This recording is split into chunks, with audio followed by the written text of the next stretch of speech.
Je n'ai jamais vu mon fils dans un état pareil. Ils se sont conduits de manière carrément cynique. Le procureur passait son temps à lire à haute voix des histoires drôles, et pendant les pauses, il éclatait carrément de rire. Quand Sergueï lui posait des questions concrètes, le procureur lui répondait « Vous n'avez qu'à consulter le code pénal ». Et toute la participation du juge d'instruction se réduisait à dire « Je soutiens ». Le procureur marmonnait quelque chose et lui, il disait « Je soutiens ». Le juge n'écoutait même pas jusqu'au bout ce qu'il disait. Il annonçait aussitôt sa décision. Et quand à la fin de l'audition, mon fils a demandé qu'on lui remette le compte-rendu de séance, la juge Stachna lui a ostensiblement tourné le dos avant de lancer entre ses dents par-dessus son épaule « Le temps de vos requêtes est aujourd'hui expiré. » Par ailleurs, j'accuse le directeur et les médecins de la prison Matrosskaya Tichina. Les soins urgents étaient prévus. Il était prévu qu'on prépare mon fils pour une opération. Et au lieu de ça, ils l'ont transféré à la prison Boutyrskaya, où les conditions n'étaient pas du tout réunies pour ça. Nous lui avons transmis des médicaments, mais ces médicaments ne lui ont jamais été remis. J'ai eu un rendez-vous avec le médecin. C'était le 1er octobre. Elle m'a dit « Mais non, voyons, c'est impossible. Je vais immédiatement me renseigner. »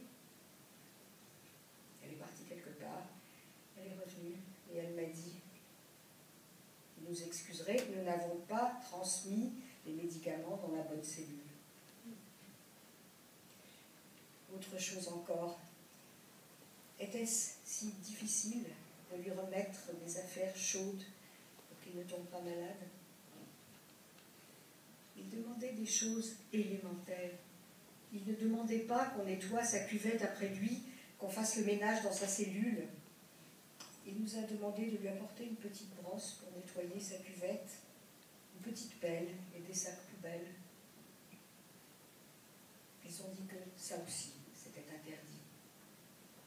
Et maintenant, ils affirment qu'il ne s'est jamais plaint. Il s'est plaint. Au cours d'une séance au tribunal, il s'est plaint que les jours où on l'emmenait au tribunal pour audition, on ne leur donnait pas de repas chaud. Alors il a demandé un verre d'eau chaude. Un verre d'eau bouillante. Le juge Krivolushko a dit « Je ne dispose d'aucun certificat attestant que vous avez besoin d'une alimentation particulière. » Mais en quoi s'agit-il d'une alimentation particulière? Donner à une personne un verre d'eau bouillante pour qu'il puisse préparer les nouilles ou la purée déshydratée qu'on lui a fournie en guise de casse-croûte. Son procès n'a jamais eu lieu. Ils l'ont tout simplement liquidé avec méthode. Alors que si un procès avait eu lieu, un juge consciencieux aurait été là, peut-être, et il aurait entendu ce qu'il y avait à entendre.